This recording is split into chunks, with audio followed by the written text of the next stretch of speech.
Adventure. We have all heard its calling. To some, it's just a whisper, but to others, it's a siren song, capturing your attention and igniting your deepest desires. Adventure is not a one-size-fits-all, though.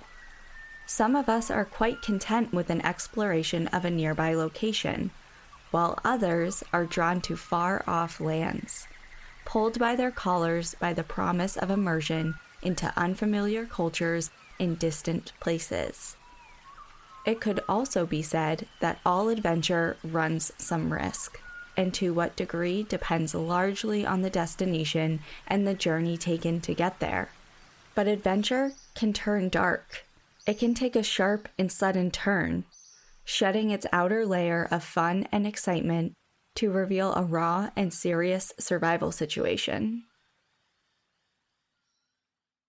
So, with that in mind, when you hear that whisper or that sweet, sweet song calling your name, would you say yes, even if it meant risking your life?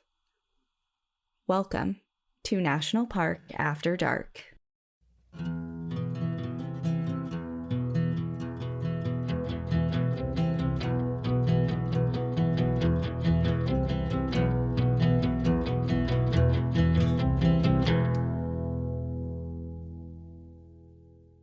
Welcome back, everyone, to National Park After Dark. We're going to keep this very short and sweet as far as the intro because this is a very long story.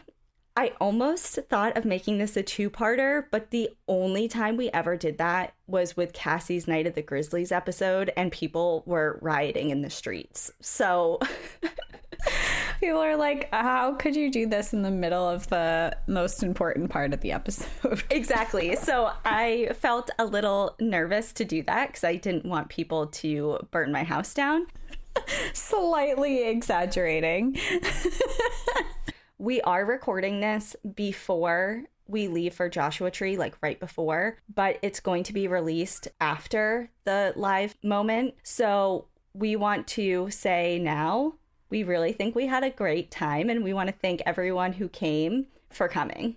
And we also think that we had a really good time in Joshua Tree National Park. Yes. And we want to recommend it for all of you to go there because we had such a good time. Thanks for coming to the live show. Blah, blah, blah, blah, blah. And on to the show. Here we go. Okay, so Thursday night, I was ready to sit down, get my thoughts in order to start creating the episode. And I was just like, you know what? I need to procrastinate a little bit. I'm going to watch a movie. So I put on a movie, and it was the story of what I'm about to tell you. Okay, so there's a movie. There is a movie and there is a book, and we'll get into it. But so the movie had no indication that it was in a national park. But after I watched it and I thought about the setting and where it took place, I Googled it. I'm like, this has to be near or in a protected area or a national park. And lo and behold, it is. I made this work. You got sucked in. I got sucked in. And then I'm like, okay, there's a book. I can't read the book. I already watched the movie. I did my research, downloaded the book, and read the whole book in one night.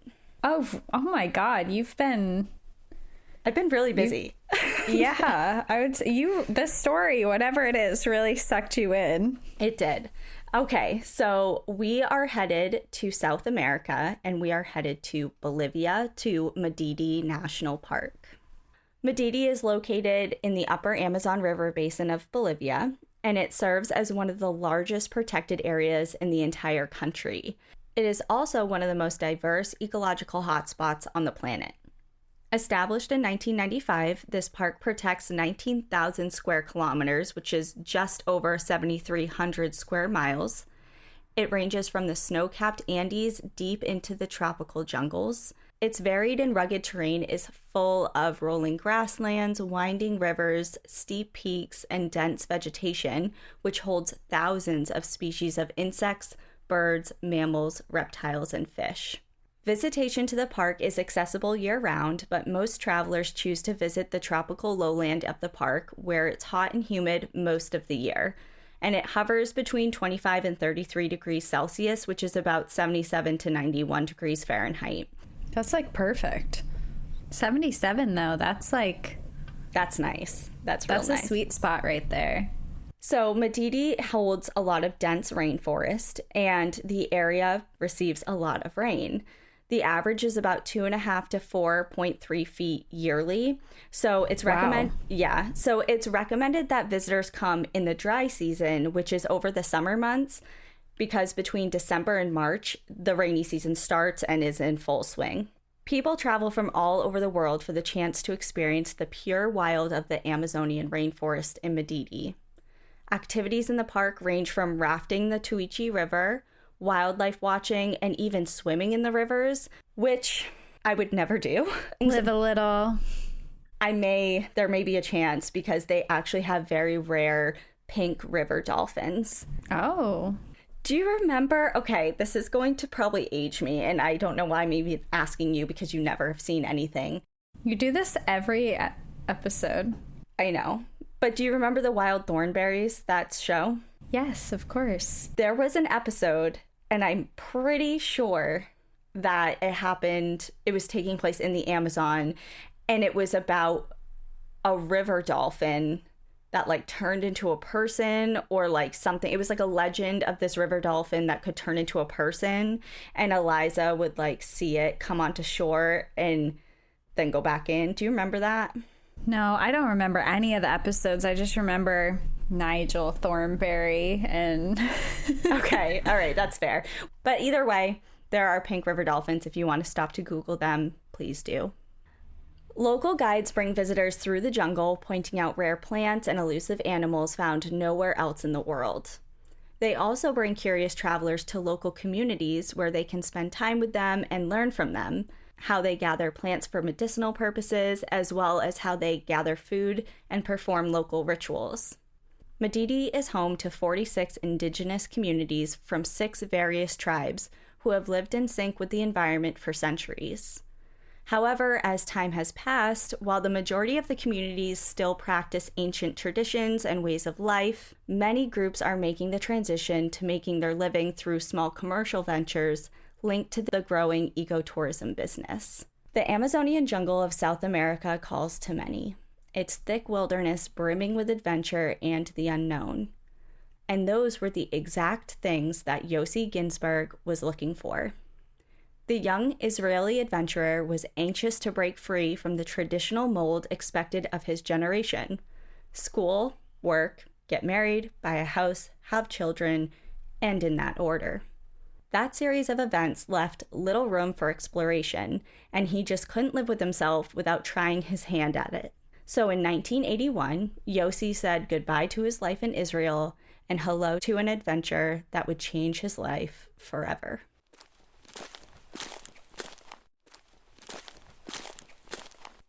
Yosef Ginsberg, known as Yossi, was born in April of 1859 in Israel. His parents, 2 Holocaust survivors, were apprehensive about his desire for travel. But up until this point, Yossi had done everything according to plan. He went to school, then straight into the Israeli Navy as part of the country's mandatory military service program. He served 3 years stationed in the Red Sea before he dipped his toe into the world of travel. He explored parts of Mexico and Africa, but soon ran low on money. So he picked up odd jobs. He worked loading trucks in New York, he fished in Alaska, and did construction work in Norway, and finally set aside a little bit of cash for his next grand adventure. It wasn't a lot, but it was enough. By 1981, he was ready for his next destination. Yossi sought locations largely untouched, wild, and home to groups of people who live traditionally, uninfluenced by current technologies and ways of life, and thus, to South America he went. He made it to Venezuela and hitchhiked his way to Colombia, and then further south to Peru.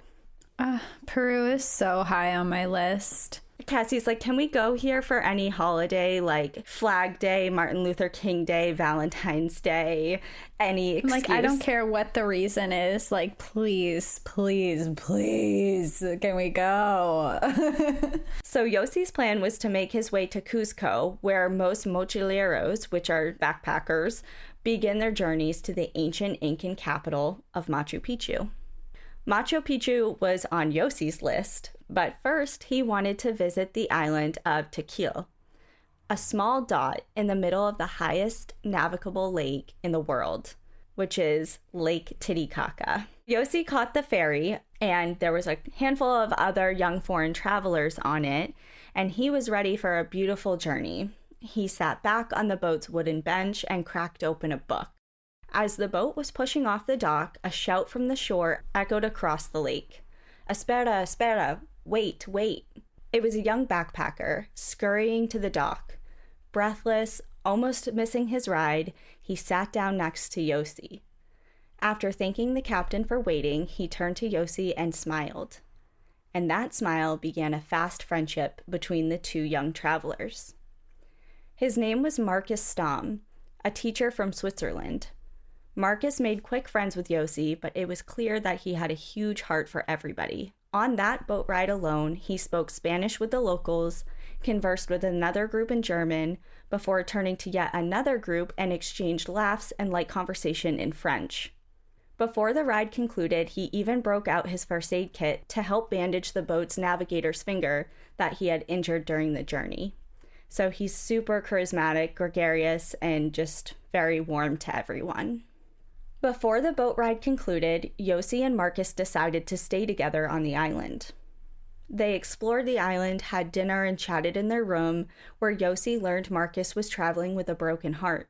His longtime girlfriend had urged him to broaden his horizons with travel, so at her urging, he traveled to South America, but while he was there, he had learned that she had found somebody else. He was crushed and sought out a local brujo for guidance when he was in Peru. So he had a strong Christian faith, but he did also put a great deal of faith in magic. The man Marcus spoke with left him with an ominous warning regarding his time in South America. He said, "You or someone close to you will die here. Be careful." But despite that warning, he wanted to continue on because he felt like he had nothing else to go back home to with the loss of his girlfriend. Oof, that would scare me. So if I was actually on a trip and someone was like, "Hey, you or someone is gonna die," like, okay, this is really creepy. I don't like this. Especially if you put a great weight of faith into it. And it's one thing if you don't believe in something, but based on the description of him, which it goes into further into the book, it seems like he put a great deal of belief in that sort of thing. So I get that he probably took it to heart, but at the same time, like, so him and his girlfriend had been dating for like 9 or 10 years, and she dumped him. Oh, wow. So he's like, with a broken heart, you don't really want to go back to right where that person is in your old life. And he's already in South America, so he wanted to continue on. Yossi and Marcus spent the night and the following day together before traveling back to the shores of the lake to the town of Puno, Peru. Again, the pair decided to stay together, and it was then that Yossi's plan to see Machu Picchu was turned on its head. Marcus convinced Yossi to change his plans and to instead consider traveling to La Paz, which is the capital of Bolivia. Yossi resisted. He had already had a set plan, and plus he was running low on money. But Marcus reached into his pocket and held out some cash. "Please?" he inquired with a smile. After some debate, Yossi finally gave in, and off to La Paz they went. A bus ride later, the pair found themselves in the midst of a bustling city. The streets were lined with street vendors selling everything from food to herbs to good luck charms. Music blared from the street corners, and the locals rubbed shoulders with drifters on every street. The place was bursting at the seams with activity, and Yossi was enthralled. The two young men quickly settled in, spending some time in cheap hotels, hostels, and even a senior center turned community center. The pair became close with two girls who they spent a lot of their time with while in La Paz. They went out onto the town, explored, and immersed themselves in the culture. Yossi and one of the girls named Didi actually decided to try San Pedro, which is a hallucinogenic cactus when ingested, and they spent the night tripping out in a nearby place called Valley of the Moon. So they were having a time, for sure. Gonna say, I hope they took the little prickly parts off first. I don't know if that type of cactus had, or does every cactus have prickly parts? I think every cactus has prickly parts, as that is the biological name for all of the pricklies cactuses. Well, I do know that without going into like detail about their trip, because it really is not that significant, but they didn't just bite into it. They ground it up and seeped it and like made it into some sort of tea that they drank. So anyway, he had a trip, time of his life, whatever. The next day he was coming down from his wild ride, and he was settled onto the thought of saying goodbye to his weeks in La Paz and getting back on track to go to see Machu Picchu, when his plans changed one more time. This time, it was in the form of another man named Karl Ruprechter. Karl had caught Yossi's attention that day by stopping him on the street and asking if he was an American. Of course, he wasn't. He was Israeli, but they both spoke English together, and Karl caught Yossi's attention. Karl explained that he was from Austria, but had been in Bolivia for the last 10 years working as a geologist and an explorer looking for gold and antiquities. He pulled out photographs of his various explorations and expeditions into the jungle, and there he was. He was dressed in khakis, wide-brimmed hat, tall boots. He had a shotgun slung over his shoulder. In one picture, he was skinning a wild boar, and in other pictures, he was standing with different members of local indigenous tribes, like total cliche jungle explorer. And this really caught Yossi's attention. A man that was living a permanent life of adventure, which is what he was there in South America looking for. And this man was now offering Yossi a slice of that. Karl told Yossi that he was planning another expedition into the jungle to look for precious metals and isolated tribes, and offered to act as a guide for him and his friends if they'd like to come along. Suddenly, Machu Picchu lost a bit of its shine, and Yossi was hooked. He was like, whatever, Machu Picchu, like, that's such a touristy place that everyone goes to see when they're here. Like, this is something unique and different. Yeah, I mean, this sounds like an adventure of a lifetime. Like, when do you get offered something like that? Someone to be your personal guide into the jungle to see things that most people never see. Mm-hmm, exactly. That was his exact thought process. So he was like, okay, well, I'm here with a friend. You know, Marcus is now his friend. So they arranged to meet the next day so that he could go home where he and Marcus were staying to talk it over. So Yossi was grinning from ear to ear, explaining this new opportunity to Marcus, but he was met with some hesitation because Marcus had grown close to one of the girls that they were spending a lot of time with, and he had an opportunity to go to the countryside with her. So he was torn. You know, he's now just starting to find kind of like a new romance and getting over his broken heart, but yet this opportunity that Yossi is presenting is obviously very intriguing as well. So kind of had a little bit of back and forth, but Yossi at least convinced him to go meet with Karl the next day. So the next day they take off to meet Karl, who would pitch his idea to Marcus. And on their way, they met up with one of Marcus's best friends, who was a young American traveler named Kevin Gale. Yossi hadn't met him in person before, but had heard a lot about him, and not only just from Marcus, but from other travels in their community as well. Kevin was a naturalist and a photographer who had spent years in Latin America. The three men went to meet up with Karl, who painted a magical picture. Karl promised bringing the men to little-seen areas of the jungle, exploring and traveling places seldom seen by any other humans, all with the added bonus of catching a glimpse of isolated wild tribes and finding their share of gold just lying in wait in the Tuichi River. Yossi was in, and so was Kevin, because Kevin was very interested in being able to photograph these tribes that are isolated from modern day civilization.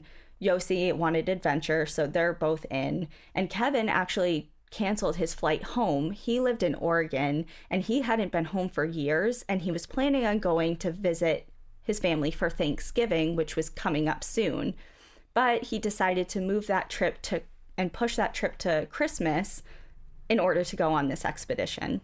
And finally, Marcus gave in, even though he was a little torn. He wanted to go with his friends on, like you said, the adventure of a lifetime. They arranged a meeting with Carl now the next day. They agreed on it. Great, they need to finish some things up, so they decided to meet with him the next day after finalizing their affairs in La Paz. With the rising sun, the group made their way into various shops, following along a detailed list of items outlined by Carl, including snakebite serum, insect nets, a machete, different various food items like sugar and beans. Carl chatted with them the whole time. He was detailing his time spent in the jungle. He said he had hunted jaguars and talking about all the different people that he met. And he explained how he knew the jungle like the back of his hand. And he actually only followed a map hand sketched by him from memory. Okay, I'm starting to get some weird vibes from Carl. Like, is he real? Like, is any of this... I don't know, just all these things that you're saying, and then you just said the hand-sketched map. Nobody can... What? Like, this just seems really far-fetched to me. And maybe I'm wrong because I don't know anything about the story, but that feels... that would weird me out if I was about to go on this crazy expedition and someone was like, here, I drew this stick figure map for you. We're going to follow this dot. Yes, so your feelings are very in line with Kevin's. So Kevin had spent a lot of time down here, and he was kind of the one that was not hesitant because, of course, he was willing to go and was excited to go. But he was more of like the practical, okay, wait a second, like, are we going to have a better map? Do we have a better map? How do I know that you know what you're talking about, etc.? So Kevin is the one who brought up a concern about that as well. And they did get a map, but it was very, very basic and pretty similar to the hand-drawn map. There's just, well, one, I'm just in the foreshadowing everything mindset right now, but he feels very braggy about his experience, and then the hand-drawn map thing is just, oh God, I can't imagine going on an expedition and someone drawing the map from their memory. Yeah, it's odd. Yeah. So just take that little thing and put it in your back pocket and remember it for later. While they're doing errands, he went into the local post office and came back out with kind of like an upset look on his face and told Yossi that he could no longer go on the expedition because he had received news from his family. It was urgent. He needed to go home. And Yossi was absolutely crushed. All of this anticipation for pretty much nothing. And Yossi asked if he could shorten his trip because initially the expedition that Carl said he was going to be going on would be 3 months, and that he could take the guys out as long as they wanted to go, and then he could send one of his like assistants or somebody from a local tribe back out with them if they wanted to leave before the 3-month mark. So Yossi was asking, is there any way we can still go on the trip, but just make it shorter so you're not there for 3 months? But Carl declined that, stating that it took at least a week to get in and a week to get out. And plus, with all the cost of the trip, with the airfare and equipment and the supplies, it just wasn't logistically worth it to him to make the trip shorter. So Yossi understood this and considered the thought of now just going in on his own with his friends. Like, we don't need Carl. We're already stoked on the idea to go in. And Carl kind of maybe got that vibe from him that he was like, oh, okay, well, if you can't go, maybe we can still make it. So he suggested, well, actually, I'll go in as your guide, but you have to pay me. So now he's switching it up. At first, he was just going to take them in under his wing. And now he's like, well, actually, I'll still go, but now you have to pay. He wanted the equivalent of $150 total to cover his travel and food expenses, and in exchange, he would guide them for their journey. And Yossi was skeptical about this, and his opinions of Carl started to change a bit. He talked it over with his friends, who were eager to still make this trip happen. The plan was set. They would fly to Apollo, the farthest point accessible by plane.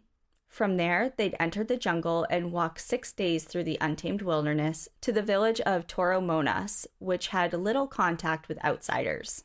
After resting and recouping, they'd spend a couple days making their way to the Tuichi River.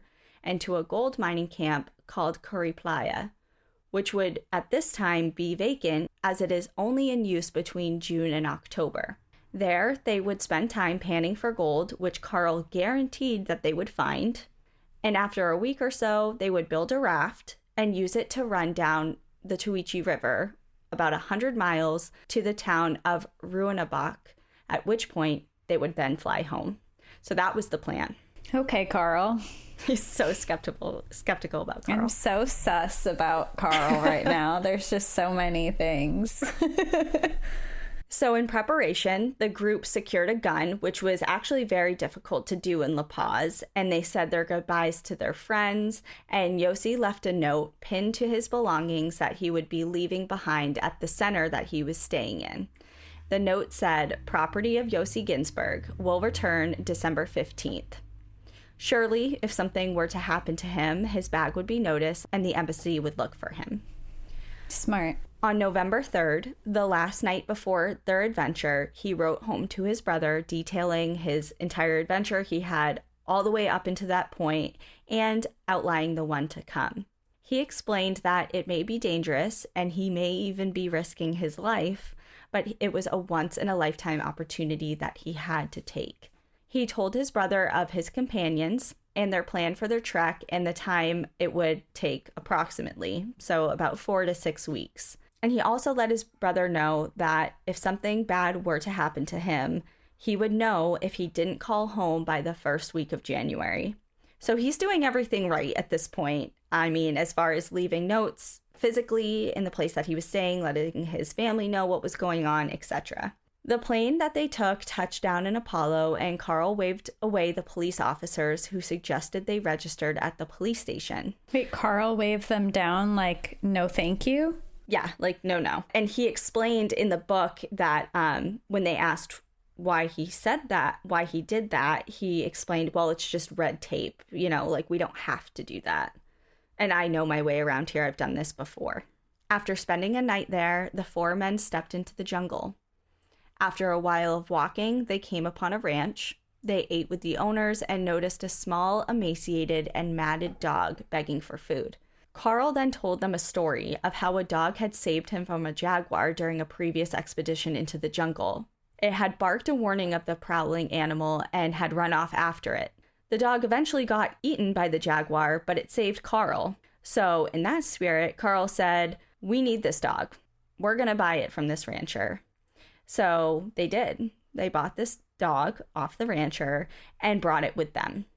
At first, Carl was really kind to it, speaking softly to her and encouraging her to walk away from her home with them, which she was hesitant to do. But soon he turned very cruel. He was dragging her by her weak body with a rope around her neck across every root and every rock, until finally Kevin kindly took her and carried her around his neck, kind of like you see people carrying like little baby lambs. And he was already wearing a really heavy pack. It was 90 plus degrees, and now he had this big dog on top of his neck. Why would you take an emaciated, weak dog on a 3-month trek? Because he said one had saved his life before, and he thought that... Not this one. This one can't even move. Like, that's so mean. Yeah, she didn't want to go, but they named her Flaca, and Flaca, I believe, means skinny in Spanish. So 4 days goes by. They're hiking through the jungle, and they encountered ranches and small huts along the way at this point. They were casually conversing and sharing meals with all of their inhabitants, and they finally made it to the Tuichi River and were led by locals to the village of Ariamas. They spent some of their time there re-upping on their supplies and sharing meals with the locals. Kevin urged Carl to let Flaca stay there. She was clearly weak and didn't want to continue on with the group, but he refused. After some time spent in Ariamas, the group left and pushed forward into the jungle, crossing rocky rivers and trudging through the muddy forest floors. They were hacking their way through dense vegetation when Flaca just put the brakes on. She was exhausted. She had just nearly drowned in one of the river crossings they just took, and Carl kept dragging her on, but this was it. She did not want to go any longer. So he just dropped her rope and said, "Fine, have it your way," and stay here. There was nothing the men could do, so they literally just left her there in the middle of the jungle. That's awful. I know. I hate Carl. I've hated Carl since the beginning, but now it's just like affirmed. I hate Carl. Carl sucks. They pressed on, shooting wild birds and monkeys, some of which weren't entirely dead after the initial shot. But Carl said that bullets were precious in the jungle and never wanted to waste them. So if they shot at an animal and wounded it enough to get close to it, they would either wring their necks or end them with a rock. And Marcus couldn't watch this. He felt a deep empathy for the animals and just really didn't want any part in any of that. I was going to say, did they know that they were signing up for this aspect when they were going into the jungle? I'm not sure, but based on what they took in for their expedition or their adventure, so they had some food supplies, but they were very, very basic. So they had like spices, some coffee, some bags of beans and rice, because of course you're carrying everything on your back. And there were some little villages along the way up to a certain point that they could re-up on some supplies. But everything else, I mean, Carl said, this is a full-blown adventure. Like, we're going to be living off the land and sustaining ourselves through what the jungle provides. So gathering meat in that way, I think they knew it was part of it, but seeing it firsthand, like, is a little jarring. Little different. Yeah. So while Marcus was feeling a lot hesitant about this, Yossi and Kevin were eager. They were really, really hungry, very hungry. Rice and coffee was dwindling, and they did have bananas, but it wasn't enough to keep their calories up while they were expending so much every day, because they're walking 10 plus hours a day, hacking through dense jungle. It's hot, they're sweating. A banana and a handful of rice isn't going to do it. So more days passed, and they ran into a bigger village. Its inhabitants wore shrunken heads on their belts, and they wore loincloths or grass skirts. They made camp there and listened to more of Carl's stories, this time of how he was once at this village and watched a cremation ritual within the village. Again, more and more stories. The next day, they moved on, and it was clear that the group was starting to divide into pairs. Marcus and Carl in one, and Yossi and Kevin in the other.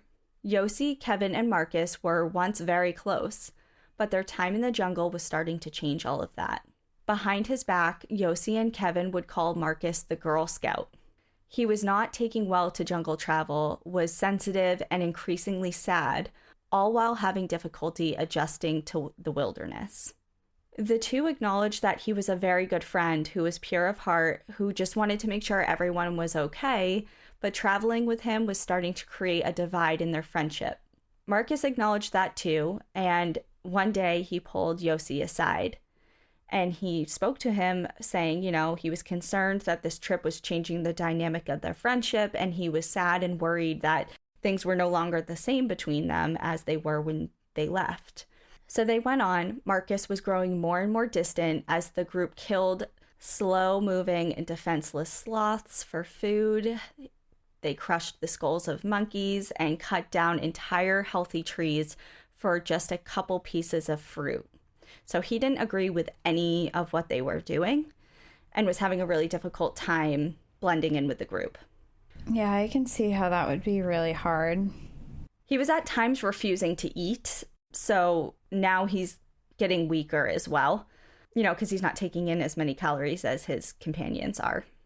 And Yossi does address, at times he was off-put too. It's not like this was easy to do, but at the time, desperation and hunger won over his initial reluctance. He was even quoted saying that if someone handed him a piece of human flesh, he would eat it because he was so hungry. So 5 days later, the group was again at odds. Marcus had lost a lot of weight, and Carl's shoes were starting to tear and gape with holes. Supplies were low, and Kevin was unsure about the accuracy of the map that they had. So Yossi wanted to go on, though, but was outnumbered. The group voted to turn back to Ariamas. Tensions grew at this point, and Yossi and Marcus only communicated through Kevin. So they're not even directly speaking to each other at this point. It's like you can tell Yossi that I would like a banana. Exactly. The group was stumbling over snakes, were swarmed and bitten by mosquitoes, bees, and fire ants, and were all being sucked by leeches during their river crossings. Marcus's feet were developing trench foot, a painful and serious condition which results from feet being immersed in wet conditions for too long. Both of his feet were swollen, painful, and covered in gaping sores. They made it back to the village and were delighted to see Flocka, safe and happy. She had made it back to the village. Good. The group spent days there recouping, regrouping, and reorganizing. Marcus toyed with the idea of going back to La Paz. While they were there, the men paid for new supplies and for a wooden raft to be made so that they could run the river as they continued their journey. It was here that Yossi and Marcus began to speak again. Marcus broke down in tears, saying how alone and isolated he felt. He had thought that they were all such good friends, but now it was clear that he was being ganged up on. Yossi's anger towards him that had been building for weeks in the jungle melted away, and he began feeling sorry for how he had treated Marcus. The two attempted to mend their broken relationship and essentially just slapped a Band-Aid over it for the time being. Marcus's feet were finally on the mend, and he insisted that he finish the trip he had started with the group. So he declined being taken back to La Paz with a guide. He wanted to finish out the trip with the group. Their time in the village came to an end, and the men hopped aboard the flat wooden raft. They had strapped down all their gear and supplies and pushed off the shore. Almost immediately, tensions were on the rise, as Carl and Kevin argued back and forth about how to properly use the poles and oars and how to navigate the river correctly. The Tuichi River is not a calm one. It twists and turns and is at times dotted with dangerous rapids. After an hour or so of navigating difficult waters, almost capsizing and losing a pole, they pulled over to the shore. Carl was furious. It was clear that the group, already not getting along, was not working well together on the water, which in these conditions could easily turn deadly. Plus, Carl couldn't swim and wasn't about to have his life end because 3 20-somethings couldn't get their shit together. They camped and the next day set out on the water again.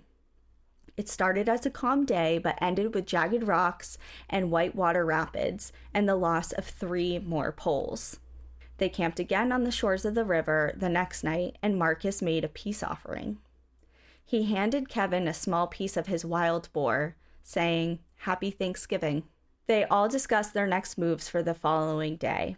Carl explained that they were coming near San Pedro Canyon, referred to locally as the Malpaso San Pedro.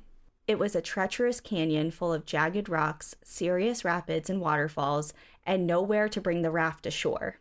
He went on to say that no one has ever navigated it successfully, and that they needed to approach it but bring the raft ashore before they got sucked into it. His plan was that they would approach it, bring the raft ashore, disassemble the raft, and break into 2 groups. The first group of 2 would bypass the canyon, through the jungle, and wait on the other side, while the other group sent down the pieces of the raft down the canyon. The first group would catch all of the raft pieces and start assembling it together, while the second group of 2 walked through the jungle to meet them. From there, they would assemble the raft and get on together where the water was calmer. And from there, it would be smooth sailing to the gold mining camp. Kevin was skeptical. He didn't trust Carl at this point. He seemed to always be exaggerating or switching up his stories, and it was clear that he was extremely uncomfortable around the water. Kevin thought that he was vastly over-exaggerating the danger of this canyon and believed that it was runnable. He had a lot of experience on the water, especially back in Oregon, and thought that Carl was just afraid more than anything. Over the next 2 days, Carl ultimately decided enough was enough. Everyone was fighting too much, there was no cohesiveness within the group, and he didn't want to venture any farther and was going to return back to La Paz. At first, everyone was with him. They were tired, always hungry, had been in the jungle for weeks, and were kind of just over it. Then Kevin changed his mind. He had changed his entire trip and canceled plans to go home to see his family in order to be here on this very expedition to be able to photograph untouched villages. He talked to Yossi about that and sparked a renewed sense of adventure within Yossi and eventually persuaded him to go with him. But what about Marcus? What were they going to do about Marcus? I was just going to say, what about Marcus? So they tricked Marcus into going back with Carl. His feet were never fully dry and therefore never really healed all the way. They were painful and infected, and he wasn't able to continue on. So Yossi had lied to Marcus and said, you know what? I would rather leave with Carl. Personally, I would go home with Carl, but Kevin is set on going and someone has to be there on the raft with him. And Marcus is like, okay, well, you know I can't go with Kevin because we don't get along, so I'll go back with Carl then. So he used a reverse psychology on Marcus, basically getting him to go with Carl so that him and Kevin can continue on by themselves. So Carl gave them instructions on what to do as they approached the canyon. There was a small beach before the canyon that would offer them their very last chance of pulling the raft over before they were sucked into the rapids. From there, he detailed a trail that would lead them around the canyon and then how to get to the deserted mining camp. From there, they divided up supplies. Carl was insistent that they took the machete and the majority of the food. Carl and Marcus were to have a short 2 to 3 day walk back to the village, whereas Yossi and Marcus would be going deeper into the jungle. So he gave them the lion's share of the food as well as the machete. And they all shook hands, despite the tensions that was hanging thick in the air. And Carl warned them to stick together always and to, no matter what, never leave each other. Adding that if they had not shown up back in Ruanabec, their final destination, by December 15th, that he would notify authorities that they were missing. Marcus smiled at Yossi and said that they were still good friends and that he'd be waiting for them in La Paz. And they would pick up right where they had left off, and Yossi agreed. Their friendship would return to what it was before they left for their jungle adventure. Marcus assured Yossi that he would notify the embassy right away if they didn't make it back on time.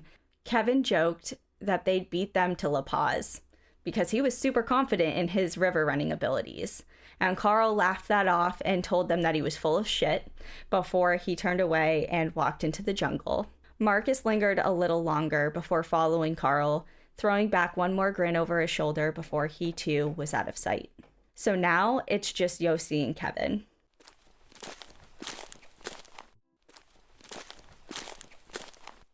They strapped all their gear down to the raft and pushed off. The Tuichi proved to be more complicated than Kevin had anticipated. At times, it was placid, and others, they were riding the rafts, holding onto its leather straps like a bucking bronco. Kevin was tossed, almost drowned, and injured, while Yossi held on for dear life. Hours passed, and they had debated pulling off to make camp, but ultimately decided with a few hours of daylight left, they'd rather get closer to the canyon. Time went on, when suddenly they looked around them. The riverbanks had been replaced, suddenly, with red-colored cliffs. Where was the beach? They must have missed it. The current picked up, and large rocks were looming ahead of them. They scrambled to paddle to the right. As to the left, the riverbed dropped sharply. It was no use. The swift current slammed the raft onto the rock, jutting up at a 60-degree angle. The men were sandwiched between the raft and the gushing water and the rock, which was holding them tightly. The raft wasn't budging, and after attempting and failing to move it and maneuver it off of the rock, Kevin decided to jump and swim the 7 or so yards to the shore. Miraculously, he made it, and yelled to Yossi to hold on tight. Yossi threw Kevin his shoes and the machete, which Kevin yelled he would use to cut down a vine and throw it to Yossi to pull him ashore. But then the raft began to squeak. It was moving. "Kevin! Kevin!" Yossi screamed as he realized the raft was coming loose from its position. "Hold tight and don't let go of the straps," Kevin yelled back. And just as quickly as it had become stuck, it was loosened, and Yossi found himself catapulted into the canyon. The raft got sucked underwater and was smashing the boulders and rocks along the rapids. Yossi was struggling for air as he was whipped through the canyon, being sucked underwater, then thrown above it. A giant mass of boulders was fast approaching, directly in his path. He closed his eyes, accepting that he was about to be killed. The raft smashed onto the pile and launched Yossi straight into the air. He landed in the water on the other side, somehow uninjured. He managed to grab a piece of the raft and rode it the rest of the way down the rapids until the river widened and softened and was finally able to pull himself ashore. He gathered that he had been in the river for 20 minutes, and the last he had seen of Kevin was him running along the river in his direction as he was being pulled away. Surely he would be catching up to him soon. Daylight began to bleed into twilight, and it was clear that Kevin and his pack were nowhere in sight. Yossi gathered some leaves, wrapped the bandana that he had worn around his neck onto his face, and anxiously awaited the morning. He had spent his first night alone in the jungle, restless and distraught with invasive thoughts. "This is payback for how I treated Marcus," he thought. At first sight of daylight, he got up and made his way along the river to search for Kevin, his pack, and what remained of the raft. For hours, he maneuvered the jagged rocks, up the steep cliffs, and through the current. It hadn't stopped raining since the day before, and everything was covered in a slick sheen of water, making the trek even more dangerous. After hours of precarious searching, he found it. His pack and his raft, somehow both largely intact, were caught in a small pool between some of the rocks. He tied the raft to the shore for later when he reached Kevin and took count of the contents inside of his bag. Rice and beans, flashlight, matches, cooking utensils, a lighter, the map, mosquito netting, some medicine, a red poncho, and a small little book. The items were surely a blessing, but that little book meant everything to Yossi. It was his uncle's, a good luck charm that he had carried with him his entire life. He had told Yossi it kept him safe for his entire life and passed it along for him to carry himself, only 2 days before his own death. It was Yossi's most valued possession, and it had traveled with him on many different adventures. It was a miracle it wasn't lost forever in the Tuichi. He had made camp again that night near the river, unable to start a fire due to the dampness covering everything in sight. He knew the date. It was December 3rd, and he knew what that meant. Rainy season had started. That night, he hallucinated that Kevin was calling to him, and woke up drenched in rain, but also in his own sweat. He spent the entire next day making his way up and down the canyon, yelling Kevin's name over and over. Desperate to find him, but also desperate to help him. Yossi had at least supplies with him. Kevin would be hopeless with no gear. Again, a day spent with no return. Yossi found a small dry cave and used it to get out of the incessant rainfall. He had made a small meal and organized his gear. Sitting down at the fireside, he peeled off his soaked shoes and soggy socks to reveal his feet. They were infected. Pus was coming from between his toes, and the skin peeled away when he removed his socks. The pain was unbearable, and he felt guilt wash over him as he thought of Marcus and how he must have felt during their journey. He spent all night holding his feet to the flames, the pain making sleep impossible. The days dragged on, and Yossi became weaker. His food supply was dwindling, his hallucinations grew more frequent, and he was in constant worry of the creatures surrounding him in the jungle. Monkeys were getting more and more confident, coming closer and closer, and Yossi worried of them stealing his precious belongings. He was struggling with passing in and out, had a fever, and was sweating. He lost control of his bowels and soiled himself.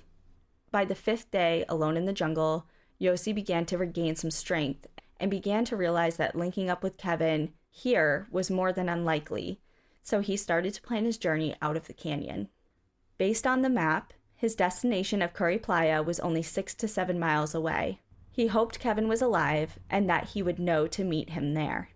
The next day, December 5th, he left a note detailing his entire ordeal from when the group began their journey to when they separated on December 1st. He wrote of his near-death experience in the canyon and of his concern for his friend Kevin. The next day, he set out for the gold mining camp. So his first destination he thought he could get to in a day or so, and then from there it'd only be a few days' walk to San Jose, which would have people and help. And he's hoping that Kevin is going to show up in one of these places. So he's thinking that, I gave it a few days here. We're obviously not going to meet up here, so I just need to get on to the next location, hoping that Kevin will do the same. He was determined to find help and to return to the area to rescue Kevin. He saw a distant ridge, thinking that if he climbed it, he could walk the ridgeline the rest of the way. So he walked and walked and walked some more, pulling himself up the steep edges of this giant slope. The entire day passed until it dawned on him.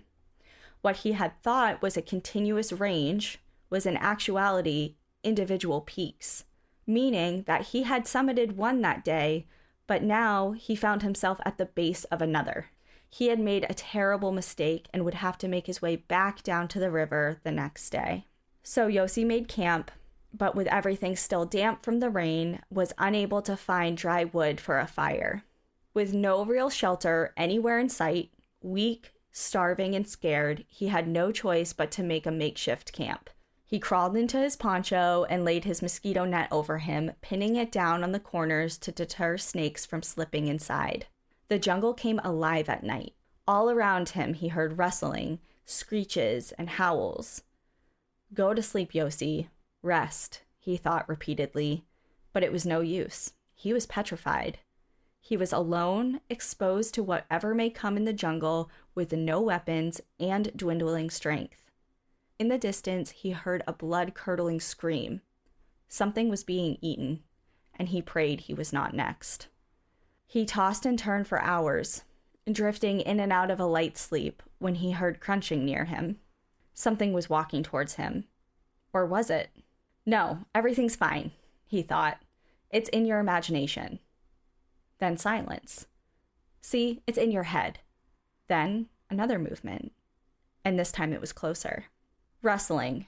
Too real to ignore this time, Yossi fumbled for his flashlight, peeped his head out of his poncho and mosquito net, and clicked the light on, pointing into the jungle. And there, no more than 12 feet away, was a jaguar. Poised mid-stride, one paw up as if it was about to take another step towards him. It was massive, with black spots shimmering in the illumination of his flashlight. It put its foot down, but didn't move any closer. Yossi was frozen. The cat wasn't growling or snarling, but it wasn't backing away either. It was just staring, its tail swishing slowly back and forth. I mean, I imagine that's really beautiful to see and like the most terrifying thing you've ever seen at the same time. And I imagine like that detail of it wasn't really looking agitated or aggressive, but its tail was swishing slowly back and forth. We all know that means business. Shit's about to go down in the cat world. When they're just like locked in. Yeah. If a cat's moving their tail and locked in, they're ready. Cats are scary. They're ready. And they're so calm too. Like that's the calm before the storm. Yossi managed to find his voice and squeaked out, Go away. Go. Before finding it firmer this time and yelling, go away. Get out of here. All the while, he was feeling around the ground for his supplies. He clamped the flashlight between his teeth, grabbed his lighter in one hand and his insect repellent in another. Pushing down on the repellent and flicking on the lighter, he had made a blowtorch, and he pointed it right at the cat. The light was blinding, Smart. And Yossi held the button on that can as long as he could until it ran empty, only to find the jaguar had gone when the light died. Shaken and more petrified than ever before, He wrapped himself back into his net and anxiously awaited the morning. How do you even stay in the same spot? Like, the next day brought more walking, this time back to the Tuichi. Yossi found a small sandy beach along a water source with berry bushes, and he gorged himself, which was a pleasant change in events, as he had been chewing on garlic cloves for days prior. He camped in a large root system of a tree near the shore and drooled at the sight of a doe and her baby. The following day was the day, Yossi thought. He woke up with a plan to walk this river, which would surely lead to the Tuichi, which would then lead him to Curry Playa. Because this body of water that he found, it was a water system, but it wasn't the Grand Tuichi that he was aiming for. The heavens opened up again, and the rain drenched him, and he drudged along the water. His feet were almost stumps at this point, and his inner thighs were red and full of sores from walking in wet clothing for so many days in a row. He had heard it before he saw it, the roaring of the mighty river, and he was overjoyed that he had made it back to the river and vowed to stick to its shores from here on out. He spent days on the shores trying to fish, gather fruit from nearby trees, and recuperating in a small cave. 2 days passed, and he was tempted to stay there. This area was proving to be comfortable. It had plenty of fruit trees, and it provided shelter from the elements. But he had a plan, and he was going to stick to it. He forced himself out and onwards towards Curry Playa.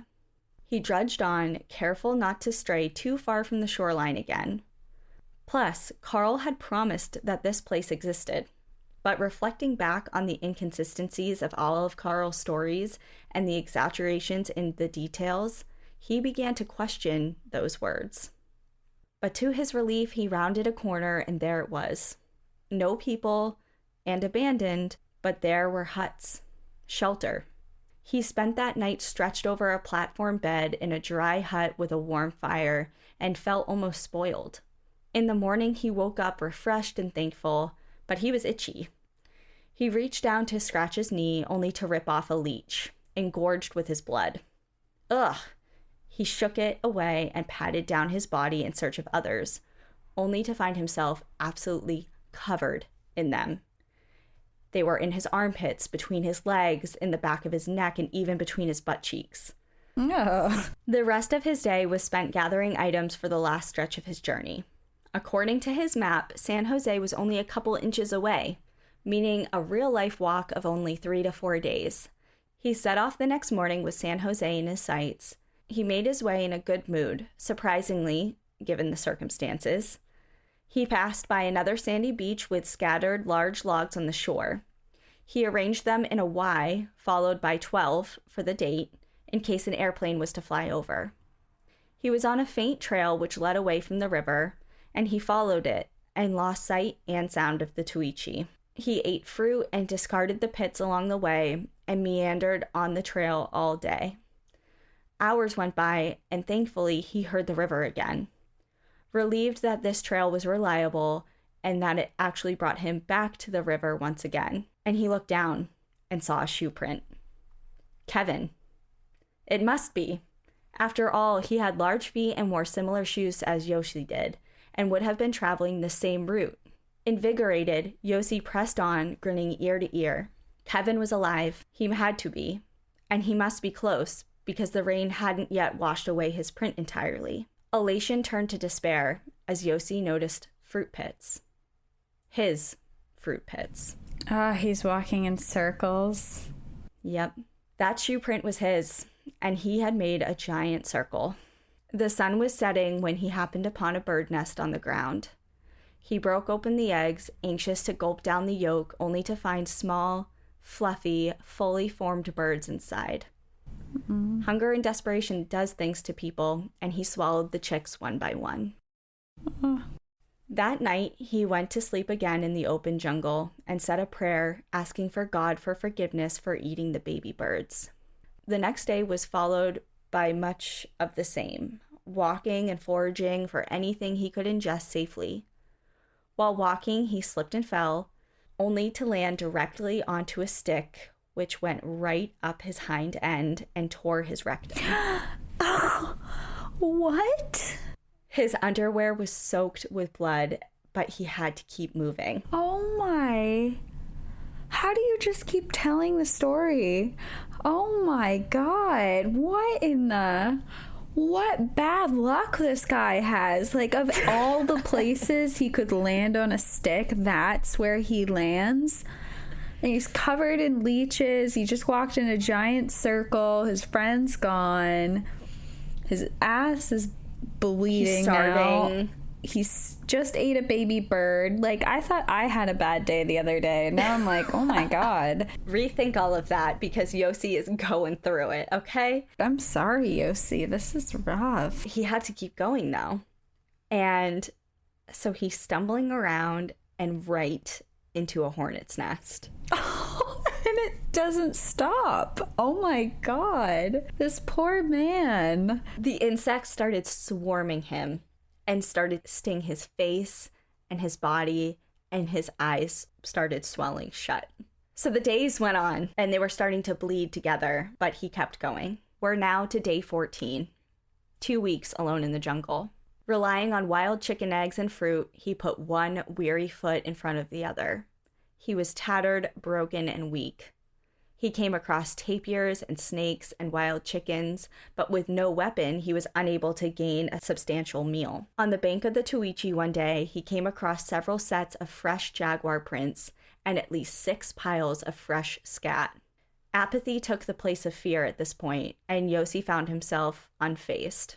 He continued his trek much the same as the day before. Only his faith that he carried every day of tomorrow was the day of salvation was starting to fade with each passing day. The rainy season had brought flooding. At times, the trail was flooded up to his waist, making travel even more difficult than before.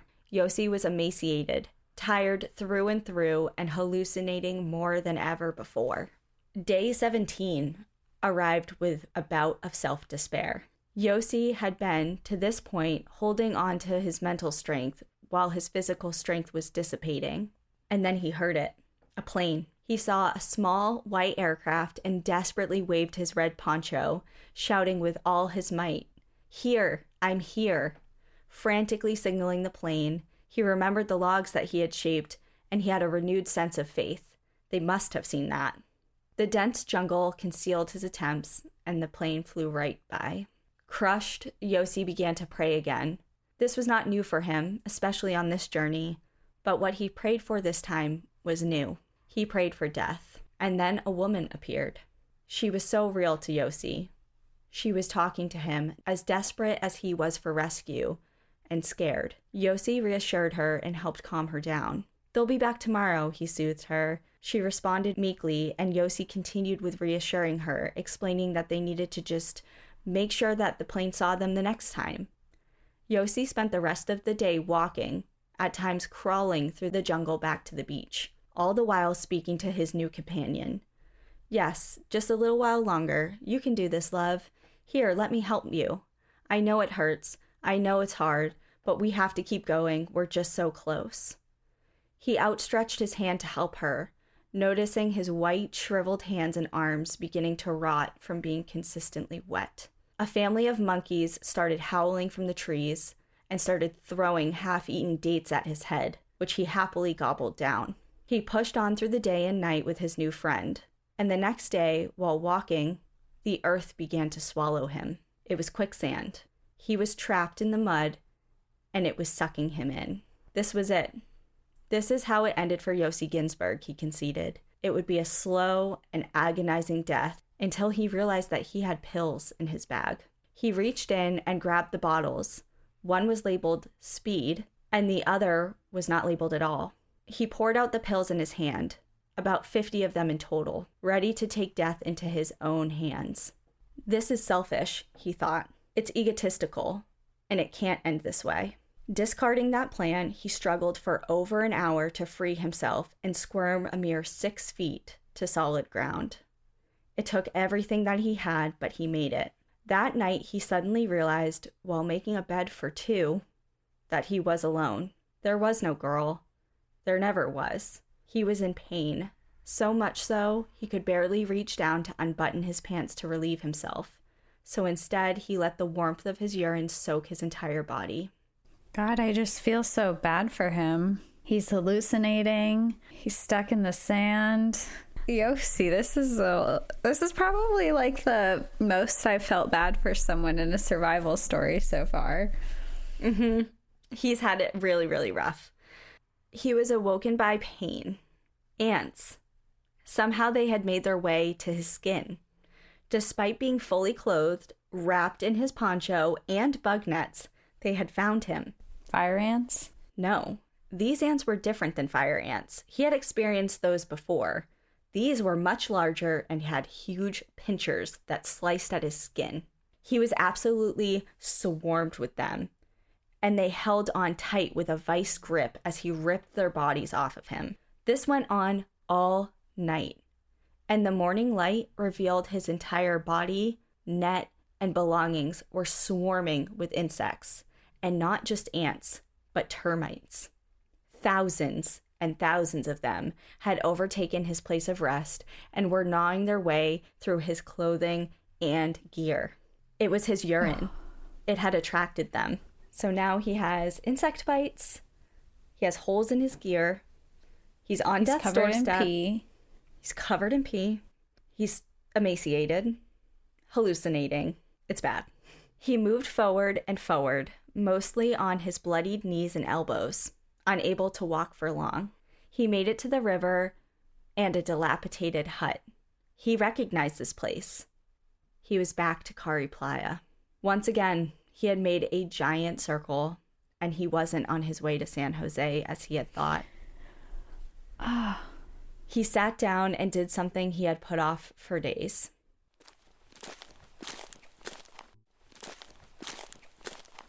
The task of removing his shoes and his socks was the most excruciatingly painful thing he had ever done. His socks removed, he looked at his feet. They were red and raw, without a fleck of skin left on them. His toes were plastered together with a mixture of blood, mud, and pus, and even the breeze hurt them. He sat back and took stock of his situation. He hadn't eaten in almost an entire week. He was injured, and there hadn't been another sign of rescue. It was December 20th, and the sinking feeling of Christmas approaching scared him. There would be no rescue efforts around that time, and even if he made it that long, he would be approaching a month on his own. He didn't think he could make it that long, but did daydream about healing his feet. Once he was healed, he could live off the land, and his daydreams filled the hours, and the sun started to fade. He started to feel an immense pain, both from his head and his stomach. A large bump on his forehead was aching, and the discomfort in his stomach doubled him over in pain. He hadn't had a bowel movement in 10 days. He was trying to relieve himself, but the wound from the stick incident opened, and he attempted to stop the bleeding with his fingers. Finally, he was successful, had his bowel movement, and dragged himself back to his bed on the shore of the Tuichi. The sun was setting, and a distant buzzing started. Bees. Shit, he thought. The buzzing got louder and louder, and his net had holes in it from the termites. The buzzing was so loud, he thought that one of the bees had gotten inside it and was flying around his head. He flew up, not about to get stung again, but there in the river in front of him was a boat.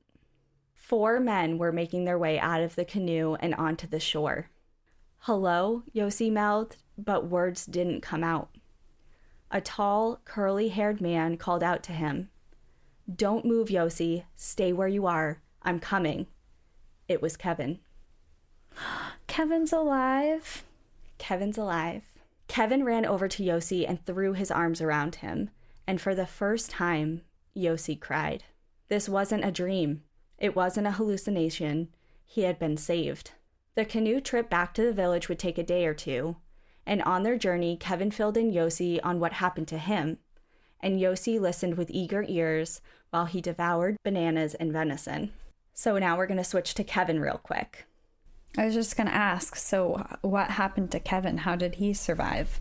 Yeah, so Kevin had walked along the shore the day of the incident in the rapids, thinking that for sure he would meet up with Yossi. He had seen him go over the falls and bob up and down the river and prayed that he hadn't drowned. He made his way for days along the river. His feet started becoming infected as well, and he lived off of a parrot he actually stole from a falcon. He spent 5 days walking the shores and drifting along the river, clinging to pieces of wood, and even passing by Curry Playa. He was drifting on a calm part of the river when he heard voices. They were 2 hunters. They brought Kevin to safety after hearing his pleas for help and told him just how lucky he was, as they only made that journey that far into the jungle only twice a year.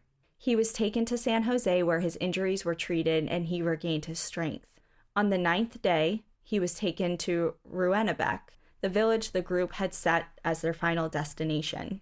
There, he told officers of exactly what happened and that he needed help to find Yossi. He was dismissed by many, actually most, of the village, and officials counted Yossi for dead, but Kevin didn't give up. He arranged a flight back to La Paz and began a series of pleas with various officials from the U.S. and the Israeli embassies. He was shot down left and right with people offering condolences for the death of his friend instead of help. He urged everyone that he must still be alive and begged for a search party. On the 12th day, he managed to secure a plane to set off that next day. Meanwhile, he checked in with the front desk of the hotel at which Marcus was staying, but they informed him that he had not yet returned. Kevin wasn't immensely worried. Marcus was obviously with Carl, who was skilled in jungle travel, but he was concerned enough about his friend to report the 2 missing to the embassy. As Kevin said Carl's name to the clerk, his demeanor changed. He was requested to tell them everything, which he did. Uh-oh. He told them every detail from the moment they met, and the council laughed in his face when Kevin finished his story by requesting a search for Carl as well as Yossi. The council informed him that all that Carl told Kevin and his friends was a lie. They knew who Carl was, and what he was a fugitive and a professional con artist. He was wanted by the Australian government after he had fled the country after involvement with radical leftist groups in Europe. He made his way to Bolivia with a fake passport, and although they knew he was there, couldn't do anything about it. The council was relieved when they found out he was lost in the jungle. They preferred it that way. They went on to clarify that the remote village they sought out didn't exist, and that Carl had a habit of leaving tourists for dead in the jungle after promising them an adventure. So what, he did this for fun? Well, that's the thing. Like, why? And that's exactly what Kevin thought. So he started thinking of Marcus and he started getting concerned because, like, what if Marcus was now falling victim to whatever Carl was up to? Like, did Carl just leave him now too? Like, out in the middle of nowhere? Right. So he's concerned now about this. Like, this is now on his plate as well as trying to find Yossi. So when he urged them to at least help him find Marcus, they just shrugged their shoulders, saying that there was no way they were going to involve themselves in any search that involved Carl. On the 16th day, Kevin flew in the search plane. The captain was largely unhelpful and flew way too far above the tree line to be able to make anything out on the ground. So that is the day that Yossi heard the plane. That was Kevin. Okay. And then the captain refused to bring him out again. That was a one-time deal. But Kevin didn't want to give up. So next he was put in touch with a man known as Tico, who was a skilled boatman with an intimate knowledge of the river, who agreed to take him out on his own boat upriver, past Curry Playa and close to the mouth of the canyon where their accident happened. They traveled the river the entire day, the 18th day since their separation on the river. As the hours dwindled, Tico and his 2 crew members pleaded with Kevin, "Your friend is dead, and we're sorry, but we have to turn back soon." Kevin urged them to go on, just a little farther, please, please, he begged, and it worked. They continued. The sun was starting to set, though, and they were fast approaching the San Pedro Canyon. Tico turned to Kevin. "At the next shoreline, we need to turn around." And Kevin's heart sank as he realized he would have to spend the rest of his life in agony over the loss of Yossi. The boat made it to the shoreline, and had turned around when Kevin looked back one last time. And that is when he saw Yossi, a crumpled skeleton on the beach. Yossi was in the arms of safety and longed to be able to apologize to Marcus. Details of their journey became clear in the conversations that they had with Tico. In fact, he had never made it to Curry Playa. The abandoned camp he had stumbled upon was in fact called Progreso, which was very close to the canyon. He hadn't made it far at all. Miners had established that camp in search of gold, but when none was found, it was abandoned, and they had no idea of why Carl never mentioned that camp. And also that horrific storm that he endured that flooded the river and flooded all of the trails was the worst the area had seen in decades. The canoe made its way back to Ruenebeck, where Yossi was nursed back to health, filled out paperwork from officials, and contacted his family. He spent the night with Kevin, wondering why Carl had misled them and brought them into the jungle in the first place. He had made almost everything up, but why? He had spent the money that they had given him on supplies and the air travel to get to the jungle. Was he just to lead them into the jungle for nothing? Like, what was the point? Yeah, what's the motivation here? Like, he's not making any money off of this.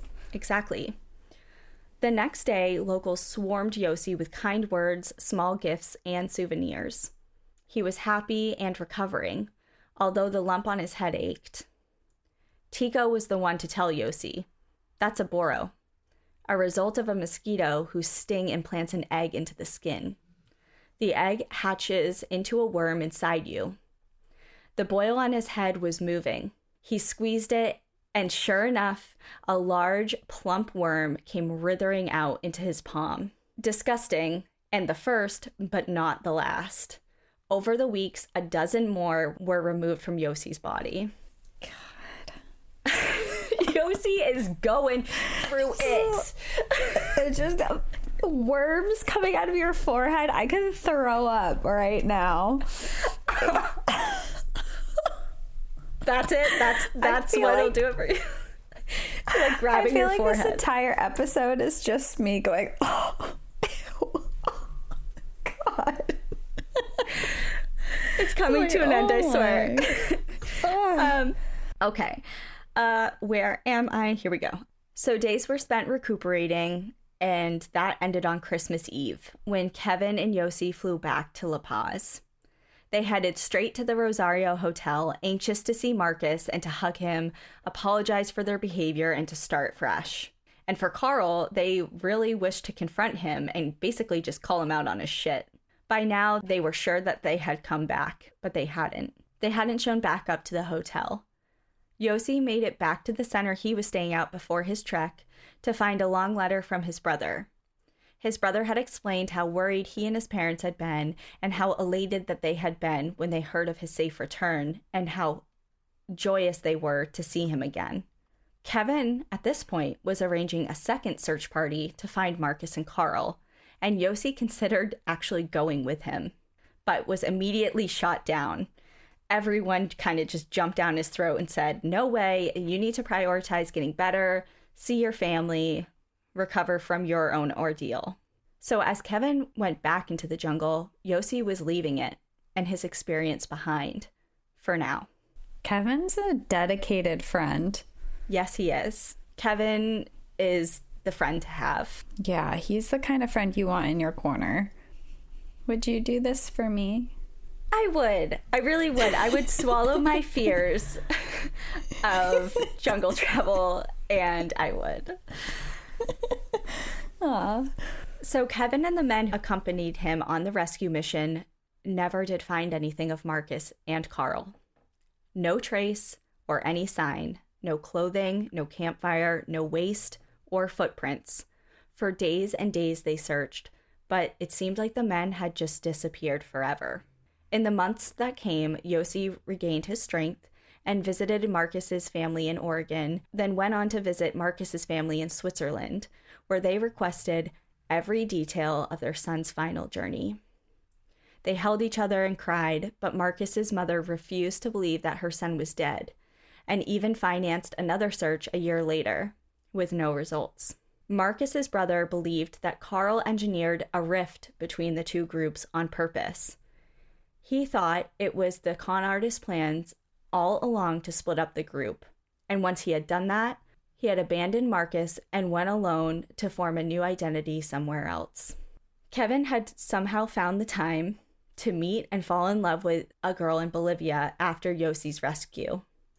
They married and now live in Tel Aviv with their 2 children, and he and Yossi remain very close friends. 6 years after his ordeal in the jungle, Yossi was contacted by an Israeli magazine to write articles about South America. He agreed and found himself traveling back to Ruinabek. He returned to the village and found it much changed. In the years he had been away, it had grown significantly. He met with Tico, who was happy to take him back on the Tuichi. Yossi fell back in love with the jungle and was determined to make it part of his life in the future and not just his past. While in the area, he met with a man who claimed to know Carl well. He explained to Yossi he hadn't seen him in quite a while, but a Swiss priest in a nearby village had seen him just months before. So he's still around. Determined to follow up on that claim, Yossi traced down the priest, who, along with a nun, confirmed that, yes, they knew Carl, he was alive, and he was living in Santa Cruz, and even showed him recent photos of Carl. Yossi followed up on the claim and traveled to Santa Cruz himself, but never did find him. 2 years later, so this is now 8 years after the incident, Marcus's mother had requested Yossi meet her again in Switzerland as she had come upon new evidence. He agreed to fly to Switzerland, where she informed him that a clairvoyant had told her that Marcus was alive and living in a remote part of Peru. He had been found by members of a local tribe on the brink of death, and his memory had been lost. She pointed out a remote and dangerous community in the Andes, and Yossi actually made his way there. It was very dangerous and proved to be fruitless. No one had seen Marcus, or any gringo, for that matter. To this day, what happened to Carl and Marcus remains a mystery. They have never been confirmed to be alive, and their remains have never been found. While on his trip back to South America, Yossi found San Jose to be changed as well. The village was in a desperate situation. The small and isolated village was struggling to stay afloat, and most of the villagers had turned to slash and burn agriculture, hunting and working as cheap labor for loggers and miners who were taking over their land. The ancestral land was disappearing, and Yossi felt compelled to do something. He met with community leaders and heard their worries of the disappearance of the rainforest villages, as many of the young villagers were leaving for employment opportunities in bigger cities. The Chalalan Project was born. Yossi worked with local communities to obtain parcels of land from the government and developed alternative economic routes for the communities in the form of eco-lodges. Volunteers, designers, engineers, and scientists worked together to build the lodge, which would provide a sustainable and renewable resource in the jungle for those local communities. The tides turned against destructive exploitation of the jungle, and the Chalalan Project was officially opened in 1998 in the center of Madidi National Park. It is one of the most celebrated ecotourism locations in all of the Amazon. Yossi was deeply grateful the role that he was able to play in the formation of the lodge, and moved on in life to become involved in developing treatment facilities throughout California and Mexico to help those suffering from opiate addictions. He worked in America, Thailand, and China before moving to and settling in Australia, where he now lives with his wife and 4 children. He travels the world as a motivational speaker and a seminar leader, and has written 3 books: Lost in the Jungle, a harrowing true story of adventure and survival, which is the book that I read for this episode, as well as Laws of the Jungle and Glimpses.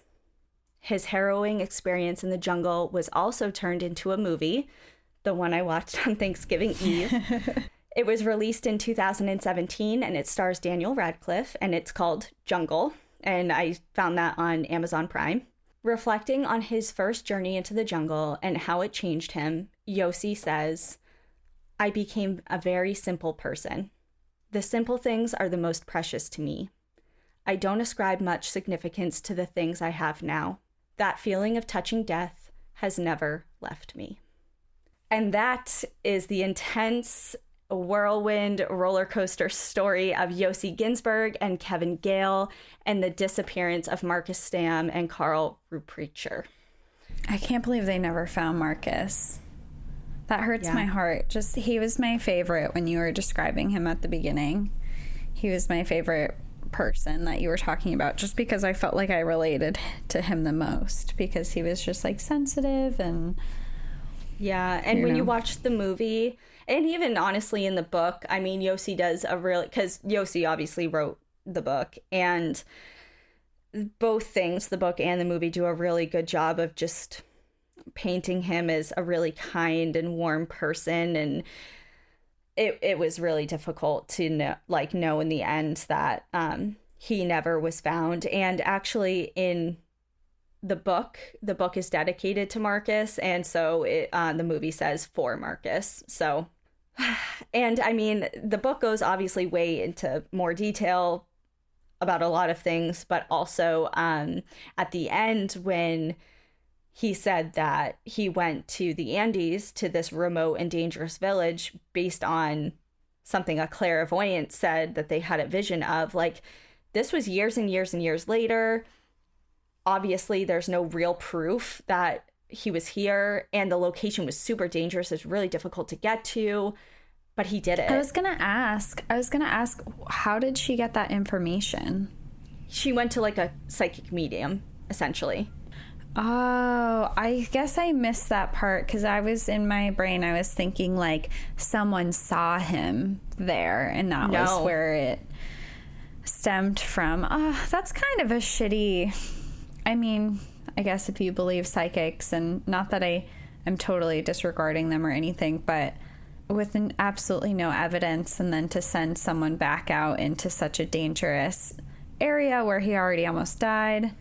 But then also, what a dedicated friend to do that after he almost died. Like, that must have brought up a lot of unsettling memories, that journey. I know. Like, the whole thing was just so wild. I don't know. It's just absolutely incredible what he accomplished. Everything that could go wrong did go wrong. I think he is such an amazing example of what the human spirit can do, because it was mostly mental at one point. Like, if he had mentally given up, he would have been done for long before his body gave out. So I just really thought that was an interesting story, and what he did with his life after, and how he continued to try and help, and how he then funded some good into the local indigenous communities that needed help. And now you can go to the Chilalan Lodge in Eco Lodge in Madidi National Park, and it has ties to Yossi. It's really cool how he turned such a horrible experience into something really beautiful and nice. I think that this is probably my favorite story that you've ever told, even though the whole time I was like, God. It was like the most, I think survival stories are like my bread and butter. Like, it's my favorite of all the stories that we tell, but that one in particular, the whole time I was like, what's going to happen next? Like, I just like, from the very beginning of you telling it, I knew that things were bad. And in my brain, I was like, Carl's bad. Maybe he's not bad. No, he's definitely bad. Yeah, and, you know, like, there were red flags, like Kevin and Yossi, and I'm sure Marcus, all, like, they had those moments of like, is this legit? But they were just at the same time, yeah, so excited. And also, I mean, not the same at all. But we've all, I think, been in those situations where you're like, this seems a little off, and like, this seems a little bit sketch, but I'm probably overreacting, and I'm probably thinking too much into it. And then later down the line, when you find out you're right, you're like, I fucking knew it, and I should have done something about it. It's like, I should have listened to my instinct. All right, well, thank you everyone so much for hanging in there. This is by far the longest episode we've ever done, but I hope it was worth it. Thank you everyone for listening. We will see you next week. In the meantime, enjoy the view. But watch your back. Thank you so much for coming along with us again this week. If you have a trail tale or story suggestion, send us an email at npadstories@gmail.com. Follow us on Instagram and Facebook at National Park After Dark and on Twitter at NPAD Podcast. Come hang out with us on Patreon for monthly bonus episodes and exclusive content. And remember, when you support our sponsors, you are supporting our show. For exclusive discount codes, along with source information from today's episode, check out the show notes. For more information on our show, our book recommendations, merch updates, and more, visit our website at NPAD Podcast. And please rate, review, and subscribe from wherever you listen to podcasts.